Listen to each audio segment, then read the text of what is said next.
Assalamualaikum warahmatullahi wabarakatuh. Salam Jinso. Jumpa kembali dengan saya Mbak Budi Yunus AE. Saya dari Kuasari. Jangan lupa ya, like, komen, dan subscribe channel YouTube Roskam yang memberikan informasi dan edukasi yang bermanfaat untuk Anda semuanya. Salam Jinso.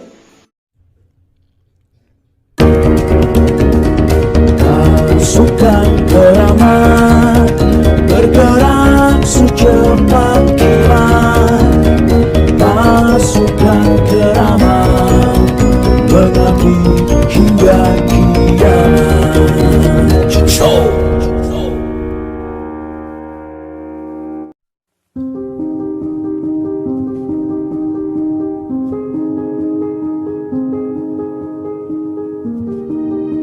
Assalamualaikum warahmatullahi wabarakatuh. Salam Jinsu. Apa kabar semuanya? Kali ini saya ingin berbagi pengetahuan, pengalaman, juga pemahaman tentang ilmu spiritual. Semua bisa dipahami dan bermanfaat untuk semuanya. Mohon izin pada para guru, bukan bermaksud menggurui atau sok tahu. Di sini saya hanya ingin berbagi, semoga berkenan. Seiring dengan kemajuan zaman, sekarang ini banyak beredar buku-buku spiritual seperti buku kejawen yang mengajarkan ilmu Jawa kuno, mujarobat yang mengajarkan ilmu hikmah, juga buku lainnya yang beredar di pasaran, bahkan diunggah di situs-situs internet. Padahal dahulu hanya kalangan orang-orang tertentu yang bisa mempelajari ajaran ilmu spiritual. Itu pun setelah melalui seleksi ketat dari sang guru.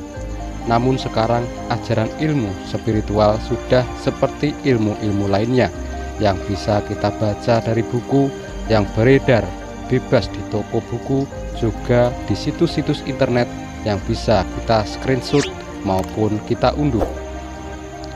Apakah kondisi ini mempermudah kita dalam mempelajari ilmu spiritual? Ternyata tidak demikian.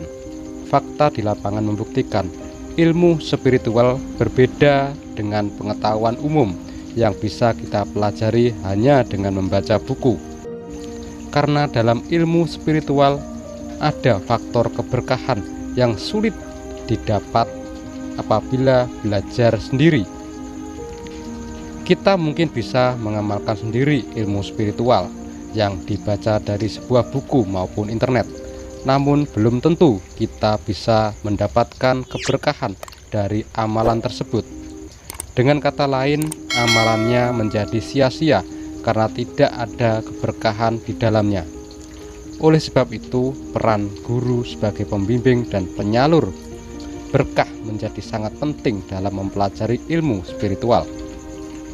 Dalam tradisi spiritual, peran seorang guru merupakan syarat penting untuk mencapai tahapan-tahapan menuju puncak spiritual. Mungkin ada kalangan yang berpendapat bahwa belajar ilmu spiritual bisa ditempuh secara mandiri tanpa bantuan orang lain. Ada kalangan yang merasa mampu menembus jalan spiritual yang penuh dengan rahasia menurut metode dan cara mereka sendiri. Bahkan dengan mengandalkan pengetahuan yang selama ini mereka dapatkan dari membaca buku atau kitab, juga dari internet. Ada juga yang berpendapat bahwa ajaran spiritual bisa ditempuh tanpa bimbingan seorang guru yang telah lebih dulu memahami ilmu spiritual. Pandangan dan pemahaman seperti itu bagi saya hanyalah teori saja. Tetapi dalam praktek spiritual hampir bisa dipastikan mereka yang belajar ilmu tanpa guru hanya meraih kegagalan spiritual. Mempelajari ilmu spiritual tanpa bimbingan guru akhirnya harus menyerah pada pengembaraannya sendiri. Karena dalam proses menuju kepada keberkahan Allah tetap membutuhkan seorang guru, pembimbing.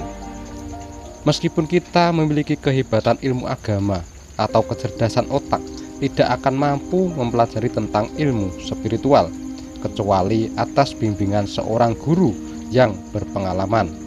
Sebab pengetahuan dan kecerdasan seluas apapun hanyalah ilmu pengetahuan yang hakikatnya lahir dari amaliyah. Sementara dalam ilmu spiritual kita membahas hal-hal yang bersifat kejiwaan, perasaan, dan keberkahan yang tidak bisa dinilai dengan pengetahuan duniawi. Ilmu spiritual atau kebatinan tidak bisa begitu saja ditempuh hanya dengan mengandalkan pengetahuan akal rasional, sebab dalam ajaran ilmu spiritual tanpa bimbingan seorang guru tidak akan mampu membedakan mana bisikan-bisikan lembut yang datang dari Allah, dari malaikat, atau dari setan, dan bahkan dari jin yang hendak melakukan tipu daya. Disinilah jebakan-jebakan yang sering dilalui oleh pengamal ilmu spiritual atau kebatinan. Barang siapa menempuh jalan Allah tanpa disertai seorang guru, maka gurunya adalah setan.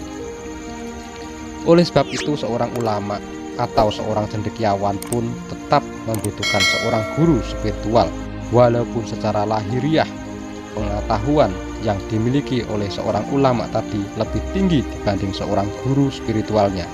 Namun bisa jadi meskipun guru spiritual bukanlah orang yang cerdas atau bukan orang yang punya banyak pengetahuan, tetapi dalam hal ketuhanan, soal batin, dan hal-hal yang menyangkut kejiwaan, sang guru spiritual lebih menguasainya.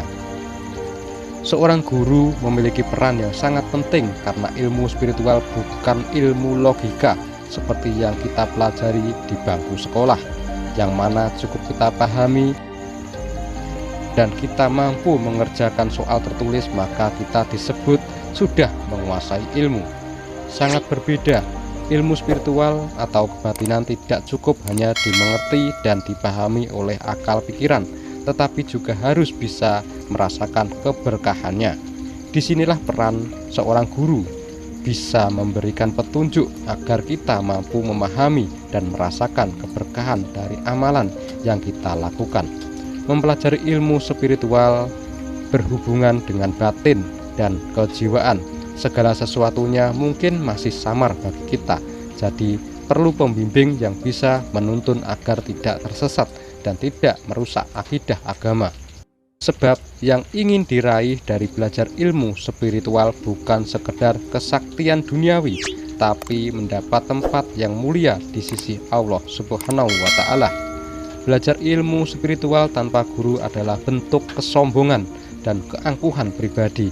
Kita perhatikan perjalanan hidup para orang-orang alim sebelum kita, para guru, ulama, para syekh mursyid, para nabi, dan rasul. Semua dibimbing oleh seorang guru, seperti guru besar kita, Bapak Raden Totong Kindarto, juga dibimbing oleh guru sebelumnya. Masih banyak contoh yang lain. Mereka semua bisa mencapai derajat spiritual yang tinggi seperti itu, tak pernah lepas dari bimbingan seorang guru. Karena guru membawa keberkahan dalam menjalani ilmu spiritual. Dengan belajar dari seorang guru, perjalanan kita dalam mendalami ilmu spiritual menjadi lebih lancar. Berbagai kendala yang terjadi selama belajar ilmu bisa dikonsultasikan kepada sang guru. Oleh karena itu, apabila kita warga dan pendekar IKSPI ingin mendalami ilmunya, datang dan silaturahmilah pada sesepuh IKSPI yang sudah terbukti dan teruji serta siap membimbing Anda. Semoga pembelajaran dan penjelasan saya ini bermanfaat untuk dulurku semua. Jangan patah semangat, terus belajar, karena setelah Anda disahkan, itu bukan akhir dari proses belajar kalian, tapi semua itu baru awal dari sebuah proses yang harus kalian tempuh agar ilmu kalian tidak sia-sia. Sekian dari saya di dalam berbagi wawasan ilmu spiritual.